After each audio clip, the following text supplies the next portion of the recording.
Hey, everybody, what's going on? Jeff Rieger, another episode of the Daily Ticket. I just wanted to maybe be the first to wish you a happy Valentine's Day.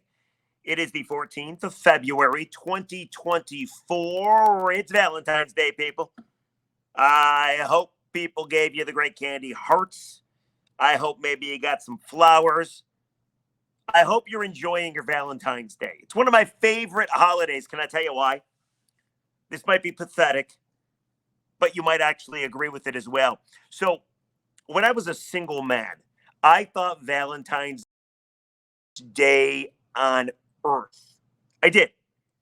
Because on Valentine's Day, especially when it was on a weekend, if you went to the bar or a restaurant on a Saturday or a Friday night and you saw a woman sitting by herself, you knew for a fact because it was Valentine's Day that she was single. And it improved your chances of going up and talking to said woman and maybe having a little bit of success. I consider myself an expert. I didn't get a whole lot of women. I know that's hard to believe. I know. Very hard to believe. However, I had my greatest success. Women actually wanting to talk to me on Valentine's Day and also on the first day of gun hunting.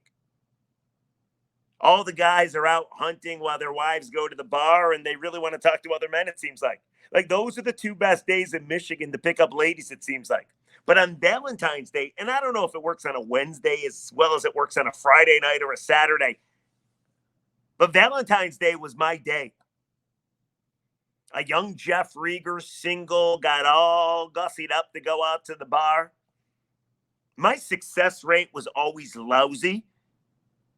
But my stats, my analytics, they break it down. On Valentine's Day, I was a hell of a lot luckier than on any other day of the week. So I want to say happy Valentine's Day to everybody. I want to say, guys, girls, enjoy yourself.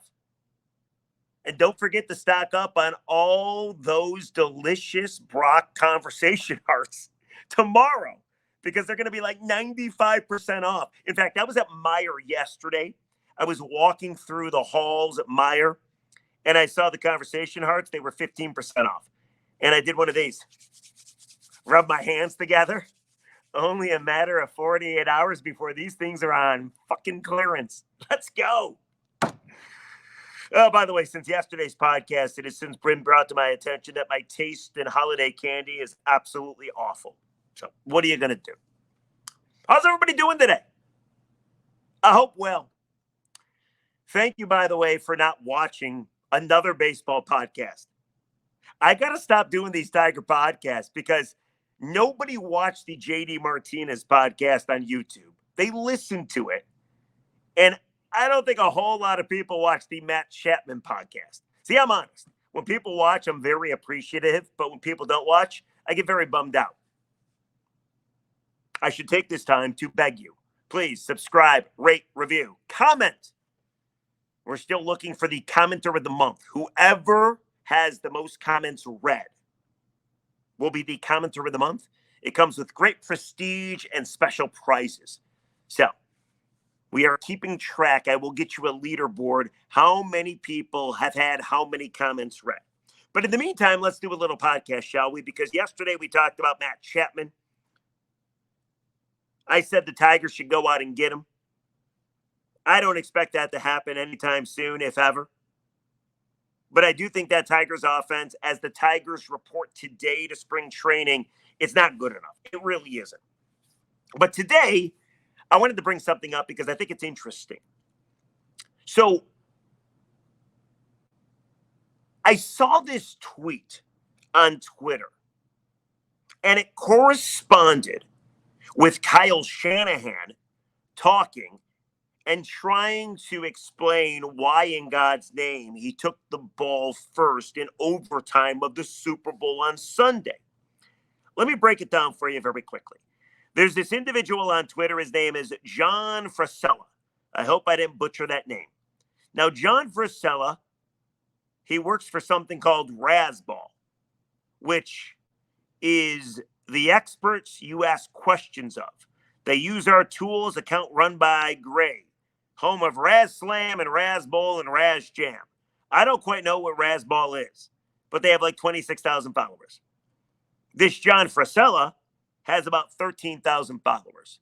And he tweeted this out, and it just happened to catch my attention.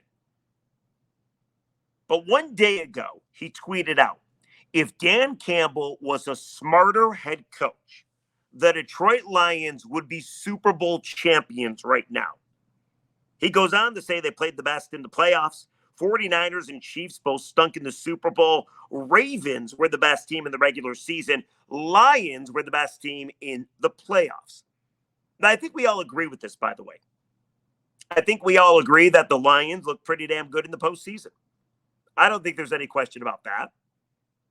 They beat the Rams, got past the Bucs, and we're up 17 at the half, of course, against the 49ers.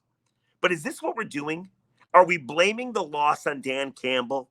Are we blaming the fact the Lions were not in the Super Bowl on Dan Campbell? Damn near 3 weeks later, I know nobody can let it go. But are we blaming Dan Campbell for the fact you weren't in the big game? I'm not comfortable in doing that. In fact, the more I get away from the NFC title game, the more I'm grateful that Dan Campbell is the head coach of the Lions. But this individual, member of the media, thinks Dan Campbell needs to be a smarter head coach. At the same time, you got Kyle Shanahan, who was talking to the media yesterday. And he said the reason he took the ball first in overtime was because he wanted a third possession. His whole point, and I think it's a dumb one, but he pointed out that if they scored a touchdown and then the Chiefs scored a touchdown, then they would get the ball back. And if they had scored even a field goal, they would have won the Super Bowl. But the point that Shanahan is missing, if they scored a touchdown and the Chiefs scored a touchdown, you know damn well the Chiefs would go for two because they're not going to give you a chance to have the ball a third time. The game's already 5 quarters long. It's the end of the season. These teams are freaking exhausted. And they told you that post-game. Their plan from preseason was we are going to make sure the other team takes the ball first, like the Niners did take the ball. And the Chiefs planned to get the ball second, to go down and score a touchdown. And if it tied the football game, they were going to go for a 2-point conversion. And if they won it, awesome. If they lost it, it is what it is. But they weren't going to give any team a chance for a third possession. That's why I think Kyle Shanahan is wrong here. But it got me thinking. I have 2 questions for you. What's worse? Question 1. Kyle Shanahan's decision to take the ball first in overtime, or Dan Campbell's decision to pass up not 1 but 2 field goals? That's question 1 for you. My second question is the following. If you focus on Dan Campbell, the further we get away from the NFC title game, do you agree with this media member that Dan Campbell needs to be a smarter head coach, that his coaching is essentially going to eventually screw you, that you don't trust him because he gambles too much and you're afraid that it's going to cost you in a big-time situation? Or are you like me? The further you get away from the NFC title game, the more you realize what a stud Campbell is. I'm not saying Sunday in Santa Clara was his best coaching. I'm not. Nobody is. Everybody makes mistakes.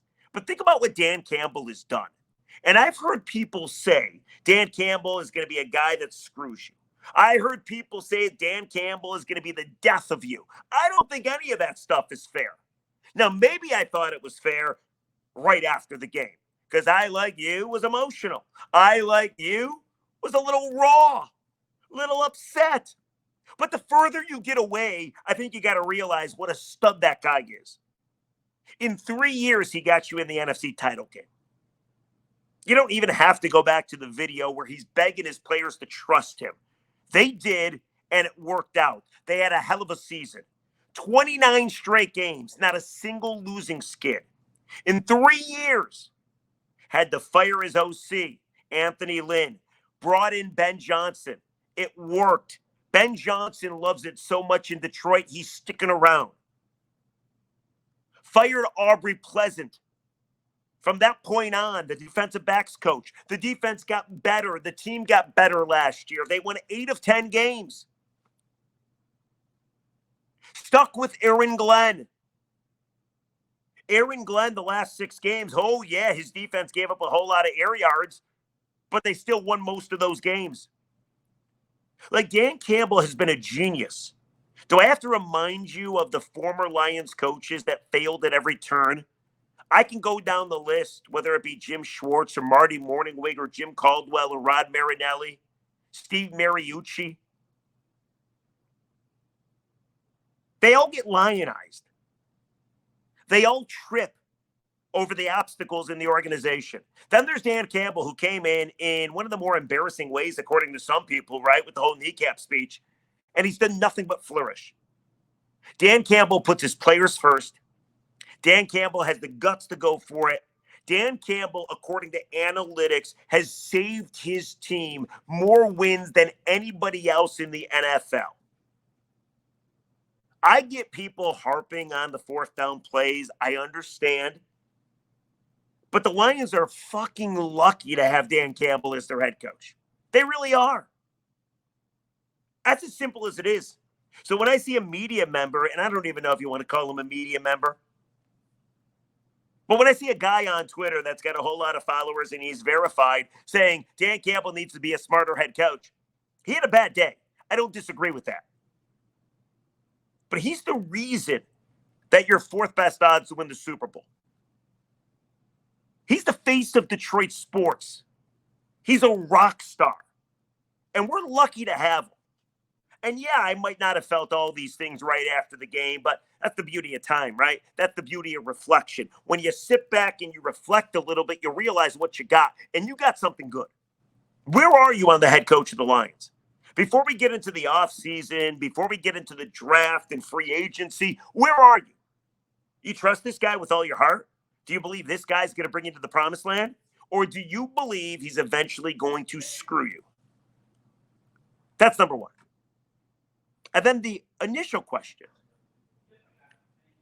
Shanahan or Dan Campbell? Who screwed up more?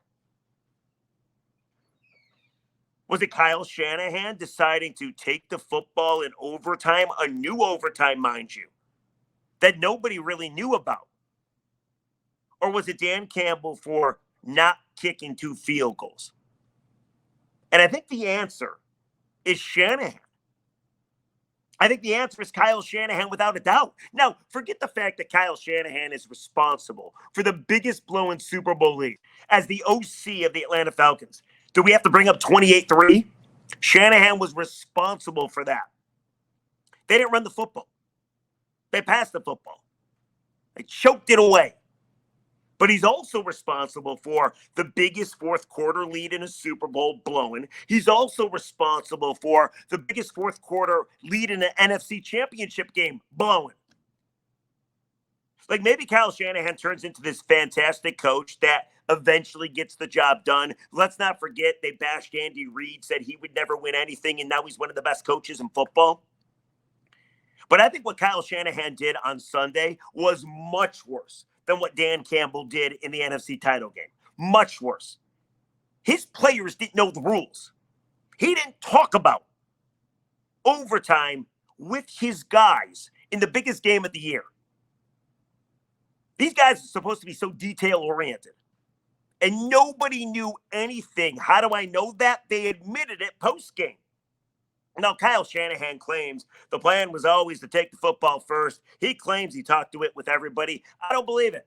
Kyle Juszczyk, their big fullback, he had no idea the rules even existed. He didn't even know that they changed the rules. Kyle Shanahan did a bad job. Furthermore, his explanation that he wanted the ball a 3rd time is asinine because it's never going to get to a 3rd time. Now, you might win because the other team ties you and misses the 2-point conversion. But no team is going to tie it again for you to take the ball back and next score wins. It's not going to happen. I'd much rather we get the ball 2nd, knowing full well what I got to do. Oh, what do I need to do? I only need a field goal. Patrick Mahomes gets 4 downs to work with a series. He used it, 4th and 1. Remember that? Travis Kelce blocking for him.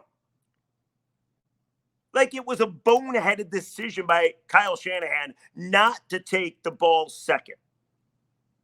I think his decision was worse. I think it might have cost him the Super Bowl. Let's not forget they had 2 leads in the fourth quarter. As for Dan Campbell, I'm not saying he had a great day. I'm not letting him off the hook. But think of all the things that had to happen for the Lions to blow that game in the NFC title game to the 49ers. It wasn't just 2 decisions not to kick field goals and go for it on fourth down. Fourth downs, by the way, that were high percentage plays that the Lions have done a nice job picking up all season long. But Kendall Valdor, the ball went off his face mask. Jahmyr Gibbs fumbled. Josh Reynolds dropped 2 balls. Ife Melifonwu could not sack Brock Purdy. Lions couldn't down a punt at the half-inch yard line. It was a colossal combination of failure. So if you ask me which was worse, I think Kyle Shanahan, much worse than Dan Campbell. But what about you? Answer the questions, if you'd be so kind, in the comment section. What was worse? Shanahan's decision in overtime or Dan Campbell's decision in the second half of the NFC title game? And the other question, which I'm fascinated by, do you trust Dan Campbell with all your heart on Valentine's Day? My answer is yes. Let me know what you think. In the meantime, let's read some comments and get the hell out of here. I want you all to enjoy your Valentine's Day. Here you go. Comment sections. So yesterday, it was all about my idea. I thought it was a genius idea that Matt Chapman should be signed by the Detroit Tigers. User underscore WM8UV61C4S. Great podcast, Rieger. Loving the Tiger Talk. Looking forward to the season. Oh, thank you. Appreciate that. And then Noah underscore Conley. I would only sign him for a 1 or 2 year deal just because I'm worried how his bat will hold up as he ages. I agree with you, Noah. 100%. I'm not talking about a 4-year deal. No, I did say 4-year deal. But I think the good thing to do would be to sign him for 1 or 2 years. And the fact that he's still a free agent means that free agent hasn't gone all that well for him. So maybe you can get him at a discount. Maybe you can get him for a year prove-it deal. He's only ever made $12.5 million, the most he's made in a season. Give him $20 million. Come play third base for the Tigers. Prove it to everybody you can still rake. Seems like it would be a win-win for both, doesn't it? So those are the comments. Comment section on the Daily Ticket. Tomorrow I'll come up with a leaderboard. How many people have had their comments read multiple times and are on their way to being commenter of the month for the month of February? In the meantime, happy Valentine's Day, everybody. I hope you have a great Valentine's Day, and we'll catch you tomorrow on a Thursday. Take care.